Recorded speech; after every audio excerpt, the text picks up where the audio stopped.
Alors bonjour tout le monde, merci de vous être déplacés.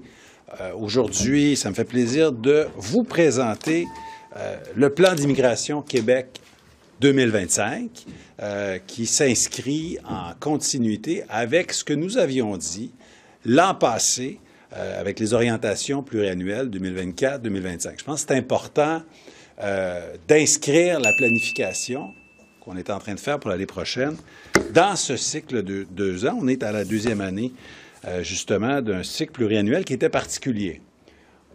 Normalement, c'est plus que 2 ans, une planification pluriannuelle, mais ma prédécesseur, voyant le contexte qui était changeant, voyant le fait qu'on introduisait un nouvel ingrédient dans la recette, c'est-à-dire les admissions en continu dans le programme d'expérience québécoise diplômée, le PEC diplômé, de le faire en continu, on a eu le réflexe de prudence. Je pense que c'était un réflexe qui était bien avisé, de dire on va le faire sur 2 ans, on pourra s'ajuster à la 2e année, et après 2 ans, voyant ce qui se passe, on refera une planification pluriannuelle. Il y avait aussi la question de l'immigration temporaire qui prenait de plus en plus de place. Donc, cette année, 2024, on arrive, grosso modo, on est tout près de 59 000 immigrants permanents pour l'année 2024. L'année n'étant pas complétée, on est dans une estimation, mais on vous dirait qu'on devrait s'arrêter autour de 59 000.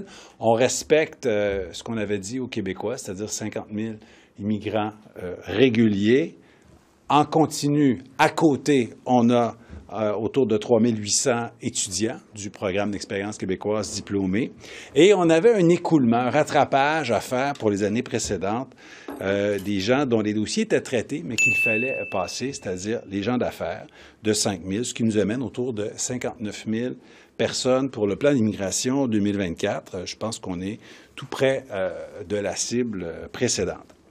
Pour 2025, on va arriver vraisemblablement autour de 64 000 personnes à titre d'immigrants permanents pour 2025. On respecte encore une fois la parole donnée aux Québécois. 50 000 immigrants dans nos programmes qu'on dit réguliers. Et à côté, on avait dit qu'on allait faire de l'admission en continu dans le PEC diplômé. Et on devrait arriver autour de 14 000 étudiants, donc 50 000 plus 14 000. On devrait arriver autour de 64 000 personnes en 2025 pour ce qui est des immigrants permanents. Ceci dit, cette année, c'est la dernière fois que nous complétons ou que nous sommes dans une planification pluriannuelle où on n'a pas une planification qui inclut les temporaires. Donc, je peux vous dire tout de suite que lorsqu'on se projette vers l'avenir, la réflexion qui va s'amorcer cet hiver, qui va se compléter au printemps prochain, en 2025, eh bien, on aura une planification pluriannuelle qui inclura les permanents et, pour la première fois, les temporaires. Je pense que ça s'impose, le contexte ayant changé. Décision importante pour s'assurer de respecter nos cibles, pour éviter un nombre trop élevé en 2025, on prend 2 décisions qui sont importantes.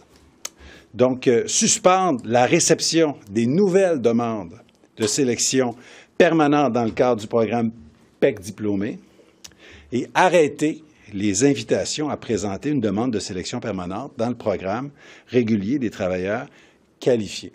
Dans les 2 cas, on est dans une mesure transitoire qui s'applique jusqu'à la fin de juin prochain au plus tard, mais en réalité, c'est une mesure qui nous donne les coups des franches pour faire une réflexion qui soit complète pour la prochaine planification pluriannuelle. Je vous l'ai dit, la prochaine planification pluriannuelle va se faire cet hiver, se compléter au printemps.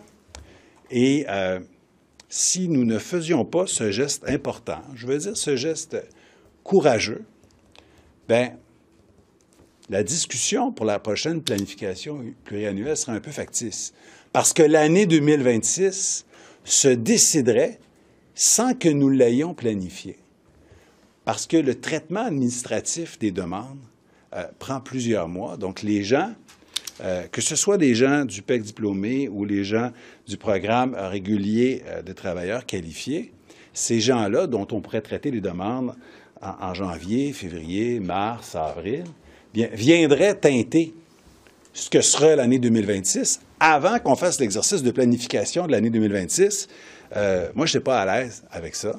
Je tiens à ce qu'on fasse une réflexion qui soit honnête et que l'année 2026 et les années subséquentes soient fidèles à nos réflexions puis à nos décisions. C'est trop important pour ne pas le faire. 2-3 précisions et ensuite, je prends vos questions. Je tiens à dire que l'année 2025 sera une année exceptionnelle dans le sens où, pour la première fois, la proportion de personnes immigrantes connaissant le français devrait être autour de 80 %, toutes catégories confondues, même en comptant la réunification familiale, même en comptant les réfugiés et les demandeurs d'asile. On devrait avoir, parmi nos immigrants réguliers, autour de 80 personnes connaissant le français. C'est une première et je pense que, comme gouvernement nationaliste, on peut être extrêmement fier de ça. Deuxièmement, l'année 2025 atteindra aussi un sommet pour ce qui est du nombre de personnes qui sont ici à statut régulier et qui deviennent des immigrants permanents. 2025, 53 % des immigrants permanents seront des gens qui sont déjà sur le territoire québécois. Ça aussi, c'est un sommet. Donc, on a des gens qui sont davantage intégrés et on vient faire ce que l'on dit. On fait ce qu'on dit, on dit ce qu'on fait. On vient réduire de cette manière aussi le nombre d'immigrants temporaires sur le territoire québécois. Donc, réduction des temporaires, augmentation des gens qui parlent français. Je pense que ce sont des choses qui sont importantes puis qui méritent d'être soulignées.